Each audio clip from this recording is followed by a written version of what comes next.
It says, got to talk to Josh Allen yesterday. Yeah, he's a cool dude. He said it was sheep week because Wyoming is playing CSU. Oh, It's the border war.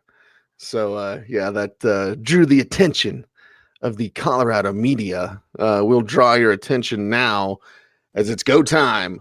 It is time for part 2 of our Week 12 preview here on the Audible. It is Cecil Lammey. It is Sigmund Bloom here with you. And we are going around the National Football League telling you who to start, who to bench, our ever-popular What the Heck Flex, and my ever-popular frog in the throat from this early morning. But Bloom, as Brian says in the chat room, we got to take a moment, dude. This is our 3,500th show since 2006 until now. We've done 3,500 of these shows with you, with us together. And it's been fantastic, man. Been what a whirlwind. You never would have guessed based on our first show, especially like we'd last this long. Yeah. But we have, and it's been our audience that has been here just growing and growing and growing. It's simply fantastic. What a great ride. What a great community and friendships that we've built. Yeah. Not only with each other, because I feel like we're family, but also with our listening audience. It's fantastic. Yeah, first and foremost, we have to thank the audience because there's no us without the audience. And second, we got to thank Joe and David just because they always had an attitude like, sure, guys, do it. Yeah, Just go for it. But when I think about this, Cease, I've cited this hundreds of times in conversations with people. Usually, if you say, what do you do? Well, I'm a podcaster, fantasy football analyst, and they're like, wow, I didn't know that was a job. And it all comes back to Cecil Lammey. It all comes back to, if you don't ask, the answer is going to be no. Or like my father, who just turned 83, he told me back in the 80s, you remember the Mars Blackman commercials and everything, Cease, when the Nike commercials got big. He's like, I don't know about all these commercials, but Nike says, just do it. I like that.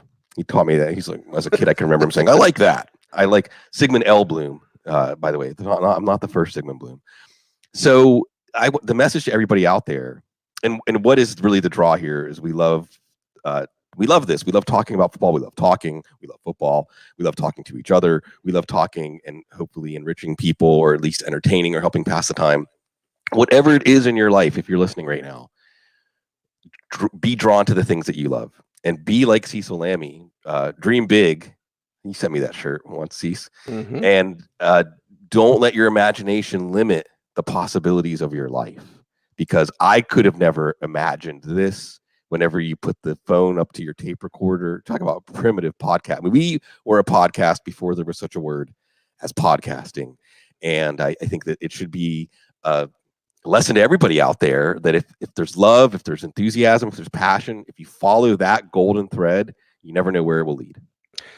So let's just do it as we jump back into the games in week 12. And we got a little bit beefier show today because of a bill yesterday and get to the facility. They've changed practice times here in Denver. So that's interesting. Carolina and New Orleans is very interesting. And the Carolina side is interesting because is Kyle Allen going to throw a bunch of picks again? Has he been figured out, Bloom? Or is there something to salvage there? Now, this is down in your neck of the woods, down in New Orleans. And, well, Chris McCaffrey's going to get fed, of course. But is Kyle Allen done? In essence, Yeah, right. Have they figured him out so much that you don't want DJ Moore, you don't want Curtis Samuel, you don't want Greg Olsen, or at least you're lowering expectations based on that last game? Yeah, it was a disaster. It was an absolute disaster. In some ways, the Atlanta defense did a favor for Carolina's organization to give them some clarity. Although, when I asked openly about Will Grier and why we haven't seen Will Grier, I got an answer back in my DMs from someone that's a mutual friend of ours who said, the Panthers feel like they already know what they have in Will Grier. You could interpret that either way, positive or negative. I think we're going to continue to see Kyle Allen. This is good if you have. I've heard the negative side of that, by the way. Yeah, so interpret it how you will. But we'll probably see more of Kyle Allen with or without Marshawn Lattimore. the Saints defense is a good play this week. You wonder at some point if he loses the confidence of the team. This is another one of the situations like the Bears and Trubisky, if Kyle Allen continues to play this way, because he gave them zero chance to win that game last week. You know that Christian McCaffrey is going to be the centerpiece of the offense, but how long can that last if the Saints offense is still successful? DJ Moore is still a safe option. And hey, for fantasy, as bad as Kyle Allen plays, at least he keeps throwing it. So DJ Moore is going to be fine. It makes you a little more cautious about Curtis Samuel. He just needs a different quarterback. And Greg Olson's still a reasonable floor tight end. But I think what you're seeing is, as we get into November, December, cease every year, there's that separation of the pretenders and the contenders. That's what we saw, really, the Panthers unmasked. Meanwhile, that same Atlanta team came into New Orleans and beat them, but New Orleans reasserted themselves last week. I'm going to keep that going. Yeah, keep it going on the New Orleans side of things. And, well, what's that mean for Alvin Kamara, Latavius Murray? We all know Michael Thomas is going to do his thing. A little help from Jared Cook always helps. And then I guess Ted Ginn will catch a touchdown. I consider Ted Ginn a sabotage drop this week. Like, if you've been holding on and he actually did something, we'll drop him in case someone picks him up and then use him against you. And thank you, Paul Charchian, for that. We got some great terms in the world of fantasy football, right? What the heck flex and sabotage drop. Like, sabotage drop Ted Ginn, because I ain't playing him this week. No, we're waiting for that door to open for Traquan Smith, you know. But the Saints offense got well. The Tampa Bay tonic heals everything. So Drew Brees is a good play. And Carolina's defense wasn't the reason that they lost last week, but it wasn't exactly going to give them reasons to win. Alvin Kamara, his burst is back. He's looking good. Even Latavius Murray gets back into the what the heck flex category as a chance for a touchdown or more. He's still playing really, really well. Michael Thomas still on record watch. And I mean, what can we even say about Michael Thomas at this point? He's so good. And I think that we get it twisted sometimes because he's not a deep threat, because he doesn't necessarily make the beautiful Lynn Swan kind of catch or something like that. He's playing at a higher level than any other receiver in the league. And that record really corresponds to that. It's not a false record. It's not a record that's based on, an offensive scheme. It's just he's playing at such a high level. Jared Cook is playing really well. You have to consider him as a low tight end one here. And it was in the downfield passing game against Carolina last week. It was Calvin Ridley. So Ted Ginn, like you say, sees a sabotage drop, possibly getting that touchdown. Possibly it's Traquan Smith. And what we're really looking for here again is that Atlanta game was just a hiccup, a wake-up call, and they are fully awake and dismiss Carolina in the Superdome. Fully, man. So we move on, and the next game up is, well, it's Oakland and it's the Jets. So Oakland side, Josh Jacobs, watch out, a little shoulder thing, fine. The rest of the Raiders, Darren Waller, of course, yes. And then there's some questions. Terrell Williams up and down, not scoring touchdowns in every single week like he was now. So how are you looking at these Raiders traveling across the country to face the Jets? Looking good. I mean, and again, this is one of the Buffalo and Oakland in the situation where if they just win the games they're supposed to win, they're probably going to go to the playoffs. So this is a game they're supposed to win, even on the road. And now you got the East Coast bias. Cecil, remember how many times on the show we mentioned traveling east for an early game? Does it really matter against the Jets? Does it really matter with John Gruden? He's like a Death Wish coffee, perking everybody up early in the morning. It's going to be a lot of Josh Jacobs. This is a really good Jets run defense. They held Saquon Barkley to 1 yard a couple of weeks ago. You're still going to play Saquon. You're going to play Saquon Barkley, of course, this week against the Bears, but you're going to play Jacobs. But what that maybe opens up is the necessity of passing a little more. So it makes Derek Carr a better streaming quarterback if you're covering a Patrick Mahomes bye, or you need a quarterback because you've been using Kirk Cousins or Phillip Rivers in a committee. Darren Waller starting to get more targets. You're feeling safer with him. And then you really like Tyrell Williams, even Hunter Renfrow, who's leveling off as a high floor play. Because again, if the run is not working as well, I mean, this is going to be just, those, you see the films, like the nature films of the two mountain goats, like boom, like just loading up, bam, that's going to be Josh Jacobs and the Jets defense, run defense. So if you like that, you'll like this game. And the Raiders, they didn't exactly win going away at home against the Bengals. So Jets could play spoiler here. Yeah, Jets love playing spoiler, and Sam Darnold loves throwing 4 touchdowns. All right, do it again. Le'Veon Bell doesn't love blood tests. It's a very interesting story, Bloom. Ryan Griffin has got fantasy GM's heartstrings now. It's like, hey, okay, I'm going to start Ryan Griffin this week. Sounds crazy, Yeah. but maybe it's not. No, at some point you stop arguing with the numbers, right? I mean, over Yeah. the last month, even though Ryan Griffin had 1 down game, he's had 2 elite games for a fantasy tight end, really even for a fantasy wide receiver. So you're going to keep playing him. What's going to be interesting here is, on one hand, we're watching the Raiders try to march to the playoffs. And I think in our hearts, we want to see the Raiders make it. Excuse me. However, this defense has been the Achilles heel. But then you have Max Crosby coming on. You have Eric Harris making plays in the secondary. We saw them against Phillip Rivers, a very opportunistic defense. Can they get in Sam Darnold's head? Can Max Crosby be the boogeyman that haunts his nightmares this week with Cleveland Farrell, etc.? So that makes Sam Darnold not necessarily a safe streamer, although he's got some upside here, because if he can hang in, if he can pass with efficiency, then there's going to be some upside here. Le'Veon Bell's going to get 20 to 25 touches, 80, 100 total yards. You see him used a little more creatively as a receiver last week. You're going to play him. Jamison Crowder, very quietly, has leveled off as a fantastic weekly play. And if you're watching him, you're seeing him not just working the short stuff like it was in week 1. You're seeing him work the intermediate zone using some quickness, some speed. Demaryius Thomas, more of a lower down, what the heck flex. Robbie Anderson. We'll see. I mean, we'll see. I'm not going to put him in my lineup. I might not even be holding him on my redraft roster. I still see so much talent there. I'm not sure where he's going to end up next year. The Jets, the funny story here, Cecil made the joke because we're using the Major League as the parallel for the Dolphins, right? With the Jets continuing to get wins, kind of like the Dolphins, like they're putting the pieces of the dress back on, right? They're playing their way out of the top 5. So it would be very Jets-like to somehow find a way to win this game and miss out on a franchise player because they keep winning these games, even though they gave the Dolphins their first win of the year.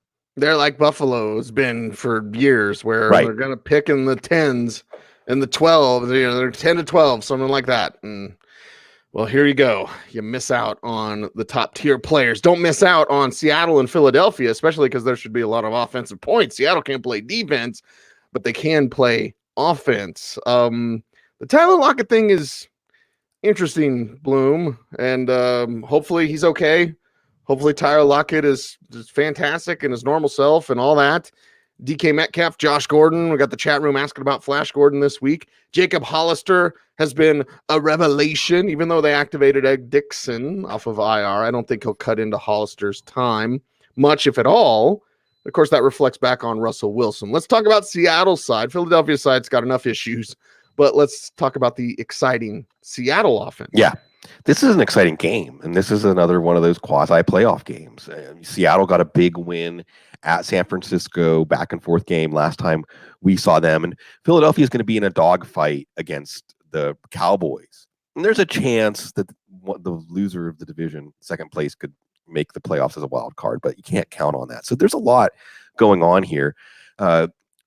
Russell Wilson versus the Philadelphia pass defense. It's getting a little better. Baby steps, getting a little better. But they're still going to run Chris Carson 20 times before they really open things up for Russell Wilson. We'll watch here to see if Rashad Penny is the first running back off the bench. He had that fumble. He hasn't really distinguished himself as the backup here. And of course, we're very concerned about who the backups are. Chris Carson's injury history could still creep back up and affect this season. If Tyler Lockett's in, you're going to play him. Whether or not Tyler Lockett is in, you're playing DK Metcalf. Lots of one-on-one battles that he can win, plus Russell Wilson throwing the ball. And if Lockett is out, you're looking at Josh Gordon as an interesting play here because you got the bye week. Talk about a well-timed bye week. Josh Gordon just joined the team. What did he play, like 20, 25 snaps? And now he can be fully integrated. And in this matchup, you like him. And you do love Jacob Hollister. I think this is a guy that's inside of the Russell Wilson circle of trust. And this is one that we'll look back. It's been a couple of trades this year, or a couple of moves that we say, Belichick, well, he took the bait really and made the wrong move. And just what Jacob Hollister has done to this point with Seattle means that they could have used him Have you seen the curse of Antonio Brown? We'll talk about that in a few minutes. Of they could use some pass catchers in New England, and they're getting them. They're all ending up in Seattle. Yeah, Gronk's big announcement on Tuesday is that he's a Lakers girl now. Yeah. So there you go. Like you could have, and he was the guy. I talked to Jacob last year at the Super Bowl, and it was like, you're the next guy. You are, Gronk going to be gone. You're the guy. And then they just trade him for navel lint. Right. See, I just want to float this out there because Hollywood people, right? Gronk, because he's down in LA, he needs to be part of the new Bill and Ted project. He needs to be involved in that somehow. He needs to be part of our project. Ooh. Yeah, let's get Gronk in. All right, let's talk about the other side, Philadelphia's side. And Carson, is this the week to trust Carson Wentz? Because Seattle's defense is not so very good. The Eagles are at home. The running game is interesting, to say the least. We're watching the status of Jordan Howard. We're wondering if Jay Ajayi is ever going to touch the ball, and wondering if Miles Sanders is going to hold up with the workload that they're trying to get to him. So, creating complications is Alshon Jeffrey's banged up, and of course, Deshaun Jackson's long gone, and you've got all these wide receivers that can't really play. And you've got Carson Wentz favoring certain players for certain reasons over others. And Carson, dude, throw to everybody, man. Please throw to everybody. I love Carson Wentz. Please throw to everybody. Please be good. Yeah. This is the week Carson Wentz kind of bounces back. You hope. And I think if you're deciding about Carson Wentz versus another fantasy quarterback this week, it really comes down to how much you believe in Wentz. However, Lane Johnson probably could be out for this one. We'll see. It'd be Andre Dillard. And when Lane Johnson went out, a lot of things fell apart against the Patriots. And by the way, Cecil, did you see Bill Belichick saying, it seemed like everyone was having fun out there? Lane Johnson. Ooh, Bill Belichick remembers everything. Yes. He remembers everything. Mm-hmm. So, I mean, I would break ties in favor of Wentz in your lineup just because he's got running ability, because he is that kind of quarterback. Engaging a defense. I know Jadeveon Clowney was playing, maybe it was the best game of his whole career, honestly, the last time we saw him. But I still think that Carson Wentz can get some things going here. Alshon Jeffrey, I do a show with James Seltzer in Philadelphia, and he said, I said 50-50, he said 40-60. So, because you like the matchup. Maybe it's a Nelson Aguilar week. He could have had a touchdown or two. He's like a what the heck flex, though, right? He is. That's where I think of everyone not named Alshon Jeffrey in that passing game. Except, well, and you have Dallas Goedert, who's graduated from what the heck? You got North Dakota, South Dakota. He's graduated into every week play along with, of course, Zach Ertz. Yes. We'll see about Jordan Howard. So there's so many questions about this Philadelphia offense as we march through this slate season. We get deeper into it. We're saying, well, who are we even going to see? If Howard isn't back, then Miles Sanders, even though he was a letdown against the Patriots, that's a long list this year. Players who've been let downs against the Patriots. Maybe he bounces back against Seattle. But also, maybe you see the Seattle defense. This has been a defense that we've targeted. This has been a defense that we feel like creates fantasy overachievers, not letdowns. But maybe now with Jadeveon Clowney lighting that fuse, Jerron Reed, we give a lot of credit sometimes to New England as a team that gets better and figures it out as the year goes on. That's been Pete Carroll on this defense. So that's another thing we're going to watch here. Real intriguing game on both sides. Intriguing games abound. Maybe not as good as that one, because that one I'm really looking forward to. And Detroit, Washington, not as much. Yeah. Detroit side, I'm just curious about Bo Scarborough. Yeah. Right? Jeff Driscoll's never been a bad quarterback. I mean, he runs around. He's got athleticism. Both of his stops in college, like he was okay. He's all right. He's one of these Kyle Allen, Brandon Allen type of quarterbacks. That's who he is. I'm not expecting a bunch there, but it is Washington, Bloom. So you're like, Kenny Golladay, Marvin Jones Jr., certainly a lot more attractive there. I'd love for Bo Scarborough to continue to be that guy. Is he that guy that's the league winner at the end of the year at the running back position that came out of nowhere? Yeah. Well, maybe, but I don't trust Detroit to keep running the ball. That's the thing. I like Bo Scarborough. You like Bo Scarborough. I don't trust Detroit. Yeah, that's the thing here. It's hard because I never got back to the person who tweeted at me. I had Bo Scarborough as a 5 to 10% guy last week, even though I said he's going to lead the Lions on carries from here on out. Just because he leads the Lions in carries, what you're looking at is 15 for 60, like basically what he had last week is around a baseline. Now, this week could be the spike game. And it would help him if Matthew Stafford comes back, but we can't be sure of that. But he's still going to be an early down back for this team, and it is relying on the Lions running game. This is a week, if any, to rely on him. His ceiling is still limited. He could get multiple touchdowns in this one. Jeff Driscoll's coming on. If you have to go to the waiver wire and pick up a quarterback this week to play for Patrick Mahomes, etc., he's fine, especially because of the matchup here. And because of the matchup, you're more inclined to play Kenny Golladay and Marvin Jones. Of course, Marvin Jones with the 2 touchdowns last week. Draft positions implications here. And see, so when I see Detroit watching, I just think like, oh man, wasn't that the year that Barry Sanders actually could have went to the Super Bowl? Was it Washington that kept Detroit out? I can't remember. My memory's too hot. Wayne Fonts. I know, we're too old. 3,500 episodes takes a toll. Like, sure. You bet. Fantastic. Okay, next. Yes, Washington. This is why we get stuck when it gets awkward when we have to talk about Washington. Yeah, it's awkward because Adrian Peterson's toes not practicing, and there's Darius Guys. Fantasy jams are like, do more. It's Washington going against Detroit's banged up secondary. So, like, can I trust Terry McLaurin? I don't really trust anyone else. So let's stop the awkwardness, get through this so we can get on. I looked it up. He's 41-10. Washington beat them in the NFC Championship game that year. It was Herman Moore's rookie year. So, we like to think about happier things, but hey, that was 1991. It was a long time ago.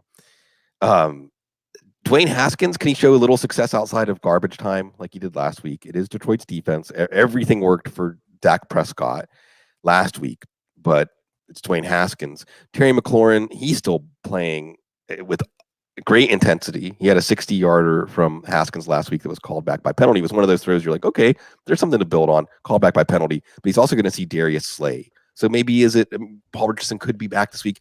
I'm interested to watch Kelvin Harmon here. Always interested to watch Darius Geis, but if it's a Peterson-Geis split, I'm not sure how much you like that. And of course, Cincinnati's going to be watching, because if Washington can win this game, Cincinnati's basically going to have a 2-game lead for the number 1 pick. So draft position implications everywhere in this one. Jacksonville, Tennessee up next, and Jacksonville doesn't have the better quarterback. At least right now, the way that they're playing. So we'll get to Ryan Tannehill in just a little bit, but let's talk about Nick Foles. And it's like, dude, come on. You got weapons, right? And he did use them. He used Chris Conley, used DJ Chark. You could use DD a little bit more. Like, you've got weapons. You got a ground game with Leonard Fournette. You've got to be better. Will he be better on the road against Tennessee? And how does that affect Jacksonville's offense? This is the game we're going to watch when Dallas and New England's in a commercial or halftime. I mean, hey, that's again. How often is Red Zone going to go to this one? Our man Scott Hansen's going to be like, we go to Jacksonville, Tennessee for the first time. It's the third quarter. For another Derrick Henry carry, for another Leonard Fournette carry. I wonder if that's what we're going to see here. This is basically like Jacksonville season is flatlining now. Can Nick Foles get going? DJ Chark started the week limited with a hamstring. You're still going to play Chark as long as he's active, but that opens the door to Chris Conley. Probably had to rank them Conley, Westbrook, Cole. Westbrook has a illness, but Tennessee's secondary is vulnerable. But I also see Jacksonville saying we need to have more Leonard Fournette. And I'm sorry, at this time of year, I love Leonard Fournette, love him as a dude, love everything he's done this year. But if it's Fournette against Henry, probably not taking the Fournette side. Jacksonville's tight end's been the spinal tap drummer this year, and Josh Oliver hurt for the second time. They've got to pick someone up, I think, to play tight end. I forget who they picked up. The point is, all the more reason to look for maybe a what the heck flex among their wide receivers. Last year, around this time of year, we saw Derrick Henry just run roughshod over Jacksonville, really humble this defense. That affects how you might project this offense, because as much as they want Leonard Fournette to match Henry blow for blow, if Henry is what he has been at this time of year in recent years, then they might have to turn back to the pass. You kind of did both teams at the same time. Yeah. Well, I mean, what else? See, in my notes for Tennessee, I swear, in my notes for Tennessee, I'm like, will you consider this play, but Derrick Henry? Will you consider this play, but Derrick Henry? Derrick Henry should carry the ball 30 or 35 times in this game. Yeah. Okay. So what's that say about Ryan Tannehill, who's feeling his oats? Right. And maybe you're streaming, maybe you've got 2 quarterback leagues, and maybe you're feeling dirty because you're actually considering Ryan Tannehill. Well, Tannehill's done a few things as a runner. Tannehill has been semi-successful as a passer. But again, we looked at Marcus Mariota in this game last year, and it was Mariota 162 and an interception, with Tennessee winning 30-9. So, I mean, Tannehill's better, but you have to assume the game script is going to emphasize Henry. Corey Davis could be back, but he's going to face AJ Boye. AJ Brown, even without Corey Davis out there against Kansas City, didn't do much. Don't know if Delaney Walker's going to be back after the bye, so it makes deciding between him and Johnny Smith tougher. Again, if it's Henry, doesn't matter. Plus, you also have Adam Humphries, Tajay Sharp. These are functional wide receivers. If you're only projecting Tannehill to throw 20 or 25 times, it's just not going to support any play here. So I think that it puts him down to the low ceiling part of your quarterback to superflex. But in the background, sees it's a theme. We never are that impressed by Tennessee. We never think of them as a team that's one of the good teams. And every year in December, they hang around the playoff picture, maybe even win a playoff game, haunt Andy Reid's nightmares. And while we're going to watch Indy and Houston tonight, and that seems to be the AFC South deciding game, Tennessee can win this one. They're only going to be a game out. They're going to control their destiny because Tennessee and Derrick Henry, this is for the people that like just keep it simple football. They're going to still play Indianapolis. They're going to still play Houston twice. They're still going to play Oakland. So Tennessee is that quiet team. So we're starting to round the turn. I like horse racing. You ever go to the races? They have a good track in Denver. Yeah, we used to have race horses when I was young. Nice. Really young, because it's weird the way that I grew up and the way the cow market is. This is a on the couch show for sure. Sure. Like we had a little bit of money when I was like young, and then we were like dirt poor, like steal corn out of your neighbor's field to eat type of poor. Right. Yes, that poor. I had an argument with Derek Wolf one time because we were talking about growing up being poor, and Wolf's like, "I grew up poor." I was like, "You ever steal corn out of your neighbor's field to eat?" Because I have. That's right. Poor. So anyway, yeah, when we had a little bit of money, we had like 3 racehorses. One of these days, we're going to have a whole show on how to read a racing form. My dad taught me how to read a racing form. And how the quarter pole is at the end, not at the beginning. Yes, thank you, everybody. And we are at the quarter pole, I guess, in that, as I pull up that metaphor. And, they're that horse that's just been sitting back, and Derrick Henry's the whip. Derrick Henry's the jockey getting up, out, and let's go. So this is going to be an interesting team to watch down the stretches. They're the forgotten team, but they have that the weapon, the ultimate December weapon in Derrick Henry. All right. Now we talk Dallas, New England. There's only 2 afternoon games. Yeah. We're going to be doing the recap show, and we'll be like, let's go so we can get Dallas, New England and watch that, because that's going to be fantastic. At least it should be Dallas side, and New England's going to take the favorite thing away. That's right. Ezekiel Elliott. So drop expect. You're still starting Elliott, but just know that especially the last couple of games, teams have really emphasized that. And what's happened in those games, Bloom? Dak Prescott's gone nuts with these 400-yard performances, multiple touchdown passes, and you would expect that would happen against New England. Now, can New England take away Cooper as well? Does Cooper take away himself with the little knee thing that's lingering around, although he's fully participated in yesterday's practice? So Michael Gallup, Randall Cobb becoming a lot better, not even what the heck flex. Like he's a wide receiver 3, basically, right? With this, new, hey, you're going to shut down Zeke. Fine. Dak's just going to crush you through the air. What about against New England? This is such a fascinating game.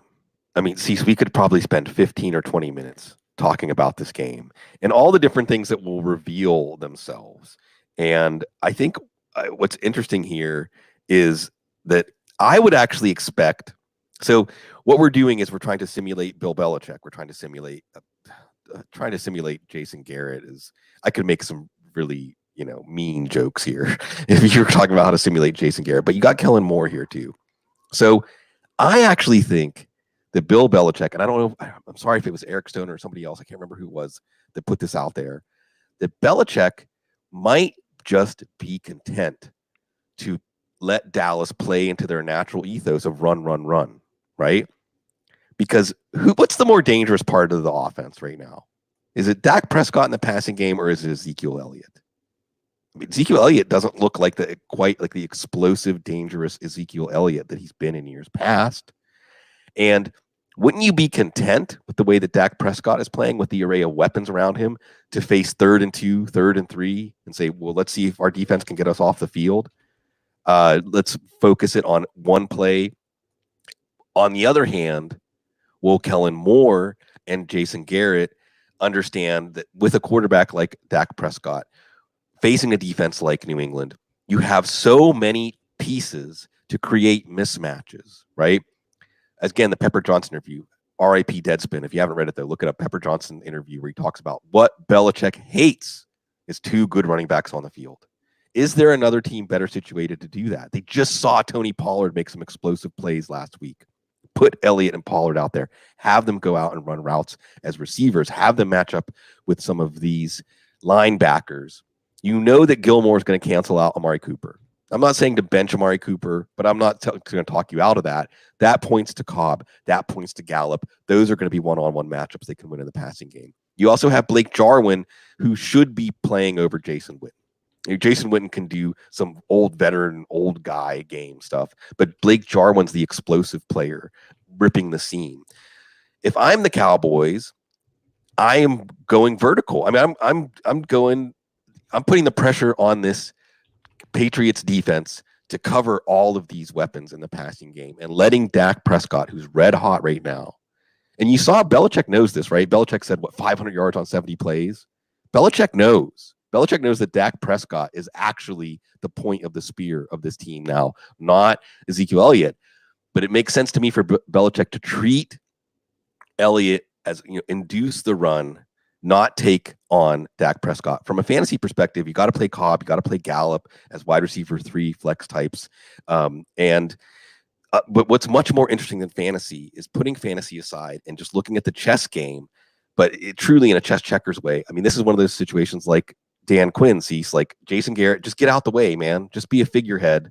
Let Kellen Moore, let that Boise State pedigree come in. The Boise State Statue of Liberty play with Ian Johnson. Yeah, I mean, let's go. Let's open up the playbook. Let's put the Patriots on their heels instead of letting the Patriots sneakily say, oh, well, yeah, run the ball. That's what you do. That's what the Cowboys do. I can see Jason Garrett talking to Kellen Moore in the headset, be like, but Jerry wouldn't like that. Yeah. Jerry says no. Like, no. Why do we pay Ezekiel? We've been paying him $100 million to use him as a decoy.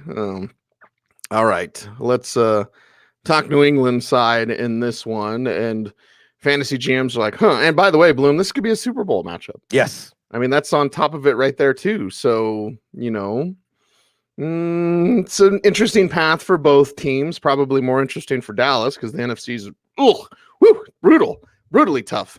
But the New England side, a little bit easier if they can get past Baltimore. Let's talk about the New England side this week, trying to get past Dallas and everything that's involved there, with our normal fare of Patriots, mainly for me, because we all know the names and Sony Michel and blah, blah, blah. Let me do a list. Or let me just say the most interesting thing to me is, does N'Keal Harry start to do more? Right. Is that someone that has to work out for this team in order for them to make that sort of run with that run after the catch ability? They broke the seal last week.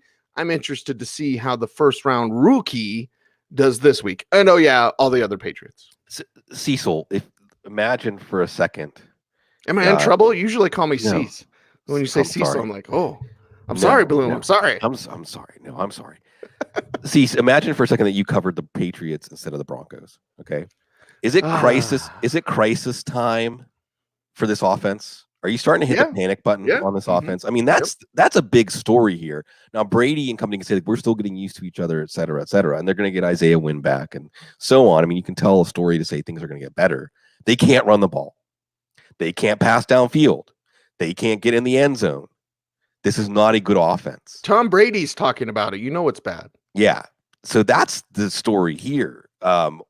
Now, remember when the Patriots got Antonio Brown and we thought, oh my God, this is just unfair. Oh, Josh Gordon, Antonio Brown, Julian Edelman. Well, now Mohamed Sanu, who they gave up a second round pick for, has got an ankle issue, may miss a few weeks. So Jacoby Myers, N'Keal Harry, this is your time, guys. Dallas defense didn't look great against Detroit. They let Detroit hang around with Jeff Driscoll last week. So that's something to consider here. You're probably not playing Tom Brady, though. You're not playing Sony Michel. You're not playing Paul Charchian, who you already mentioned once. Love you, Charch. Said, if we switch the uniforms of Sony Michel and Kalen Balaj, could anyone tell the difference? I said their mothers. I think their mothers could probably tell the difference. But you get the point here. Sony Michel's not getting it done. The run game's not getting it done. I mean, I guess you go with James White as a high floor PPR play, but not a high ceiling. Not with his offense not clicking. You're going to play Julian Edelman. Maybe he'll throw another touchdown. But otherwise, N'Keal Harry, Will Dorsett play. They're saying they're optimistic, even though he didn't practice on Wednesday with a concussion. I'm still not sure you're going with him. Remember, Isaiah Wynn or no Isaiah Wynn, this is a defense that's going to trot out there Malik Collins and DeMarcus Lawrence and Robert Quinn, by the way. If you haven't been tuning in, Robert Quinn is back.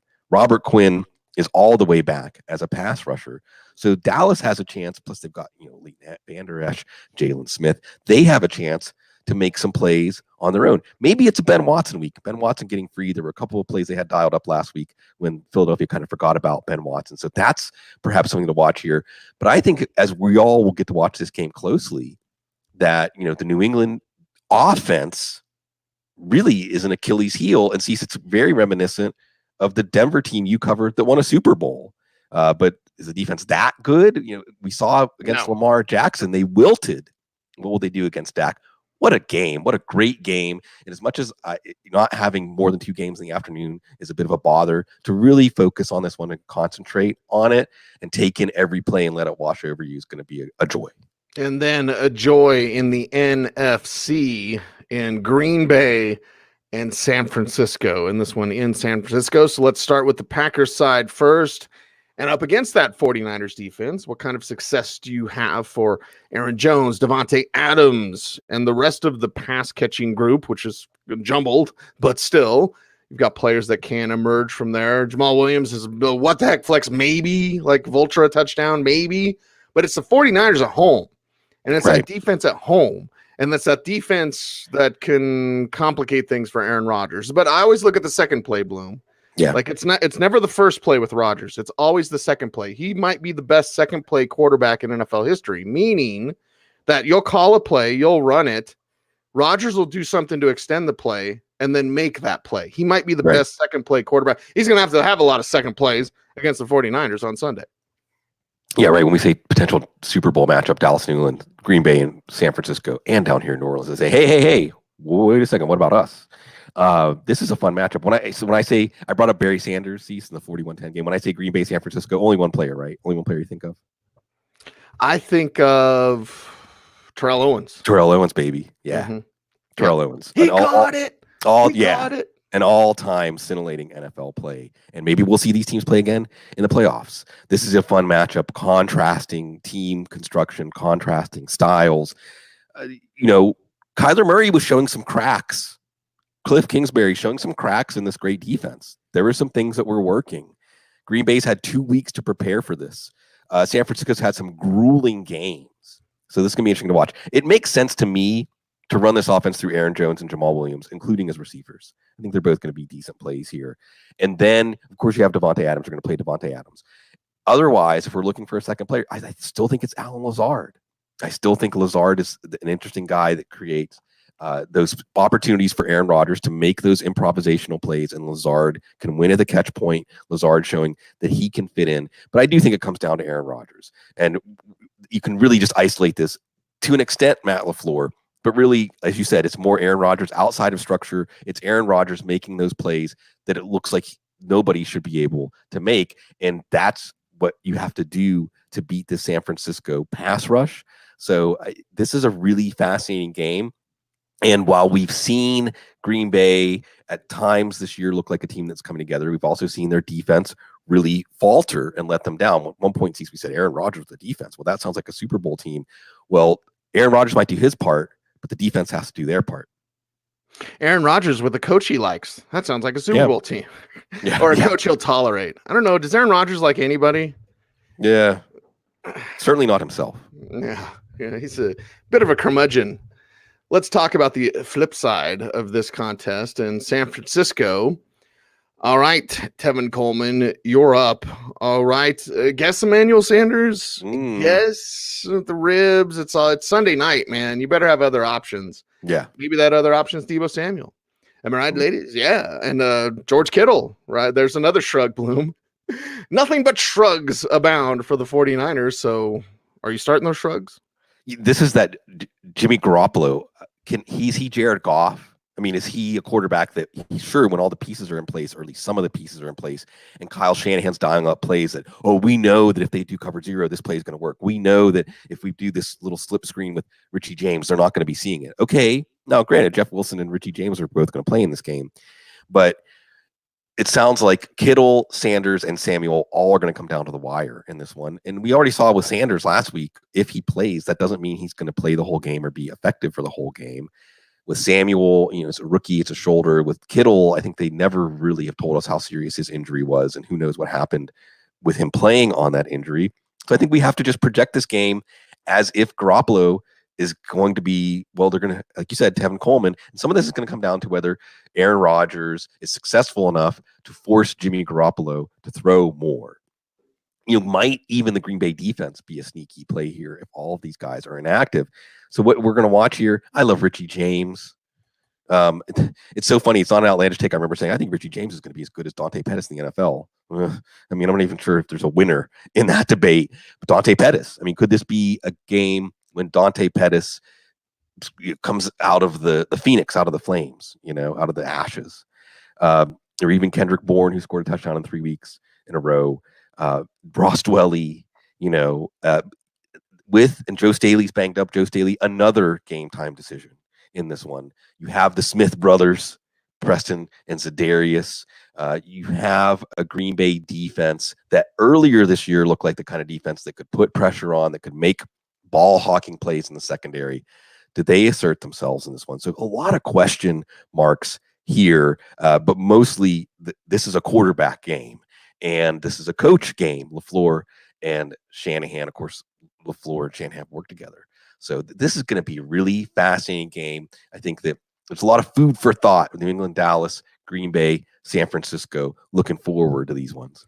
A lot of food for thought when you consider Monday Night Football is Baltimore and the L.A. Rams. Of course, you're starting Lamar Jackson and Mark Ingram, and Gus Edwards is a what-the-heck flex.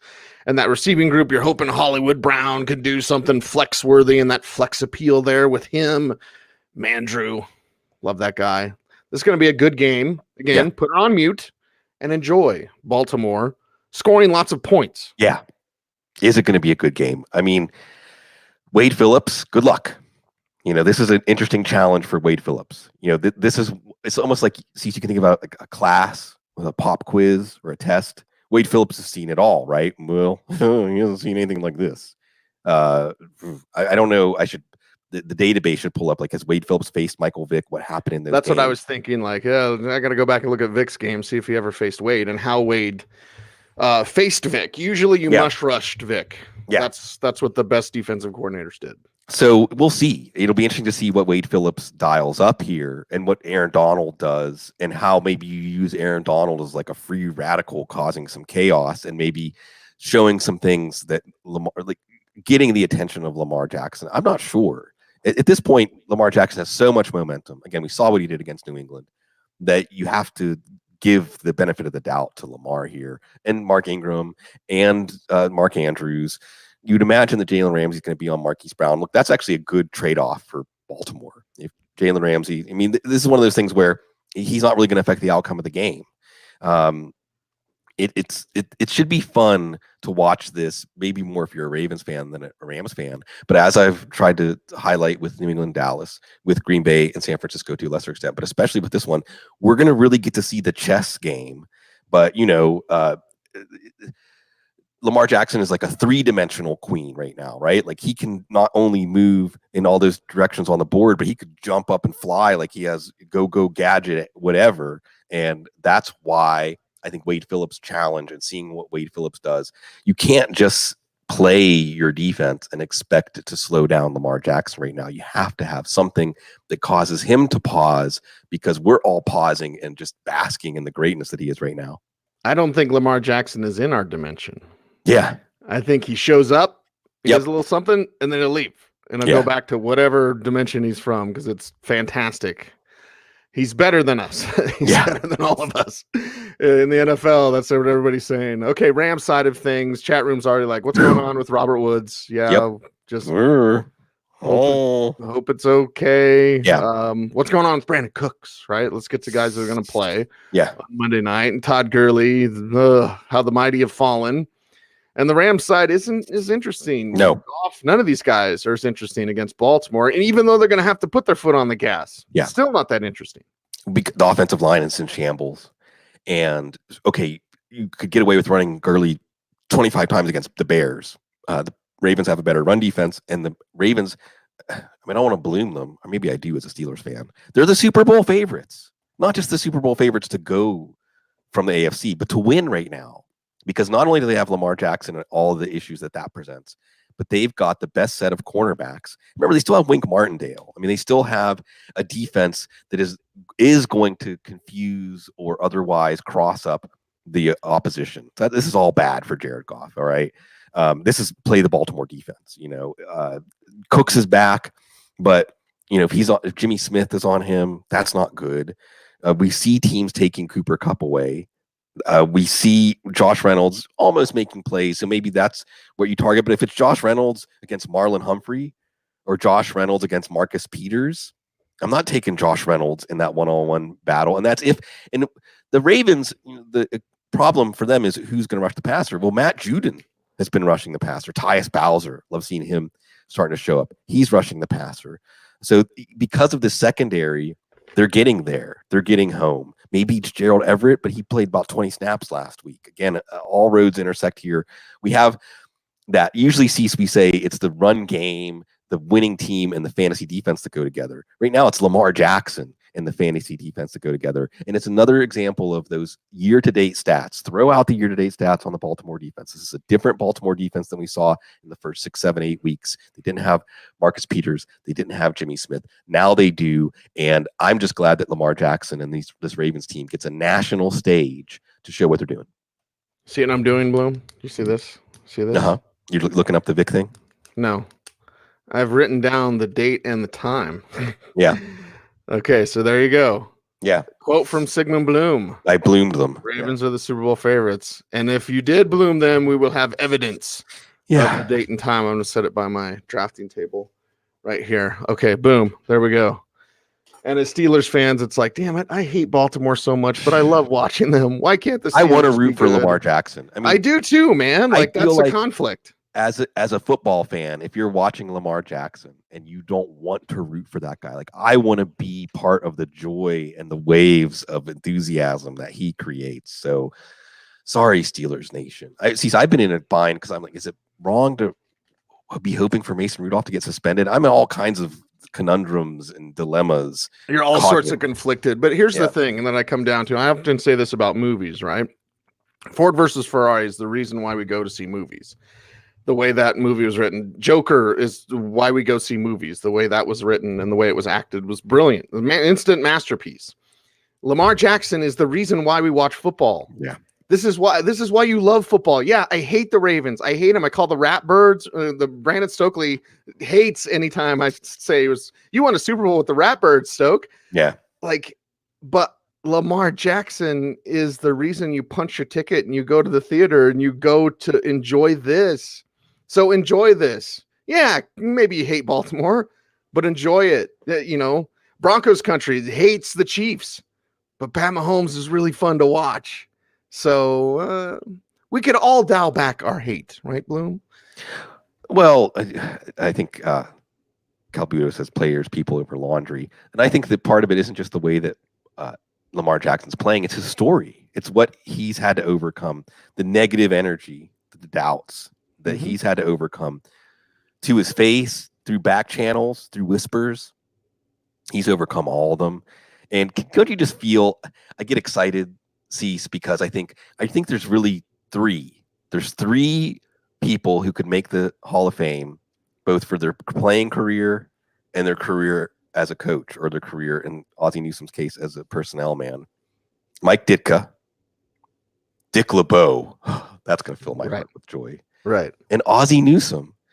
And because of Lamar Jackson, as long as Lamar Jackson's the quarterback for this team. We're still going to feel Ozzy's presence. And, Bill Belichick says Ozzy taught him more than he taught Ozzy. So another reason you want to root for this team, as we're going off on like a Thursday night thing before we get to what the heck flex, is because they committed.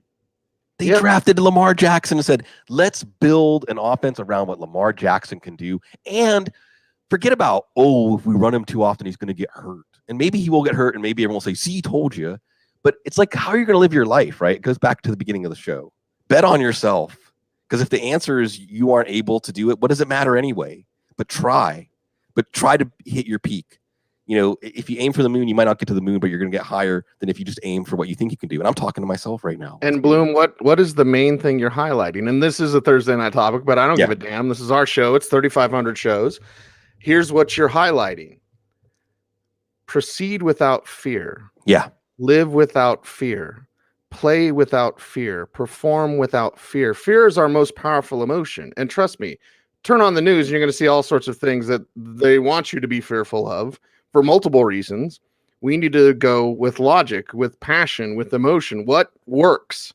Lamar Jackson, the way he's playing, that works. And Baltimore had no fear. And you mentioned Lamar Jackson's presence. Well, Ozzie Newsome gave that team a present when he said, here's my final first-round pick for you guys. It's Lamar Jackson. And beautiful, man. It is beautiful. And I think that fear, and again, I'm speaking to myself, any advice or any takes I have are always directed back at me first and foremost. Fear is something that we need to go into the heart of. And when we see that scary mask, when we pull off the mask that fear is wearing, it's just us. It's just like us being a little kid that needed a hug, or someone to like wipe the tear from our cheek, or to say like, you're good enough, or you should try, or you're valued. It absolutely is something we project. And I think that, again, circling all the way back to the beginning of the show, that we can overcome that fear. And not only is it not scary to go into the heart of the fear, it's the Wizard of Oz, right? In the end, it's not this big, scary, booming thing. It's not Bill Belichick. It's Antonio Brown cursing the Patriots forever and ever. We're back. He's back. Maybe. Let's talk what the heck flex before I forget. Because again, the mind, Bloom. Got to keep it sharp. Let's talk about what the heck flex is at the running back position for me. And we've talked about some of these guys along the way. Jamal Williams, I think, is a what the heck flex. Royce Freeman is a what the heck flex. Probably regular flex for me a little bit more. Yeah. But tonight, Duke Johnson Jr., please, what the heck flex. I'm begging, please. Bo Scarborough kind of in that same line there as well. I wish it was more, but it's the Lions. So what the heck flexes include guys like, Alex Erickson, right? What the heck flex for Kenny Stills tonight. Alshon Jeffrey's kind of in that. Maybe Alan Lazard, probably a little bit more there, Bloom. Tim Patrick, what the heck flex for me. And Josh Gordon, I'm just kind of tuning in. N'Keal Harry, that type of thing. Like, how's it going? I'm checking in on these guys. So I'm checking in on those what the heck flexes in week 12. Who you got? Yeah, I'm running back Patrick Laird is the receiving back. Naeem Hines tonight, just because he's the most talented back and he should get a little more opportunity. Benny Snell makes what the heck flex. I think the Steelers like Benny Snell as much as Jalen Samuels. And I think that against Cincinnati, especially in the second half, you could see him get a lot of run in this game. Tony Pollard, but you're counting on Kellen Moore to get the wheel over Jason Garrett, deploy a lot of two-back sets. Bo Scarborough, of course. Wide receiver, I like Cole Beasley against Denver. If Chris Harris is trying to take away John Brown. N'Keal Harry and Jacoby Myers. Now you're counting on Tom Brady. You're counting on this offense, but they could be that surprising player. Again, Chris Conley or Keelan Cole or D.D. Westbrook, especially if we hear that DJ Chark's hamstring is an issue. Tim Patrick, I really like that call because Trey White should be trying to square off with Cortland Sutton in this one. Nelson Aguilar, we talked about. Scotty Miller's an interesting one. If Atlanta's defense shows a few cracks, not on the road, Scotty Miller could get behind that defense at least once. And again, Dante Pettis, Richie James, much like Jacoby Myers and N'Keal Harry, this could be the game that your team needs you. And this is what happens. And see, it's just like fantasy football, just like the NFL teams. As we get deeper into the fantasy season, we have to depend on players that we never intended to depend on. We have to make decisions that feel like distasteful decisions that we don't want to have to make. But those are the decisions we look back on when we win the championship and say, well, because this player came through for me, I was able to overcome. So as we get deeper into the season, Cease, the names get more obscure, but the stakes go higher. We have to put away our fear, and we have to GM like Ozzie Newsome. Yeah. There you go. 3,500. Woo. Everybody, 3,500, 3,500 of these shows. And some of you have been there from day one. And thank you. Like we said yesterday, I have the first show still as I do these shows. Every time I bring them up and I'll put in the information for Apple, like I have the first show, and once in a while I'll click on it. Once in a while I'll accidentally click on it. And I'm like, oh my God. But again, Joe and David, they didn't have any fear. They were just like, yeah, you guys go. Yeah, sure. Make a show. Sounds cool. Yeah. Make a show. Okay. I don't know how. And I remember that meeting. I was like, I don't know how, but we did it. And we found a way to do it, even if it was recording on a cassette, taking that cassette, putting it on CD, taking that CD, and then putting it on a computer and throwing it out to the heavens, and then iTunes, which, you know, is gone, but still Apple Podcasts, whatever. Like, thank you guys. It's humbling. It is. Certainly appreciate our audience. Appreciate this show. Appreciate the chemistry, Bloom. I've told you once. I'll say it on the air. Like, even if we hated each other, and we don't, we love each other, which I think is fantastic. Like the chemistry, when you find chemistry in radio or podcasting or whatever, or life, Bloom, right? Exactly. When you find chemistry in life, you gotta keep it, man. Yeah. Because it doesn't just happen, right? It doesn't just happen.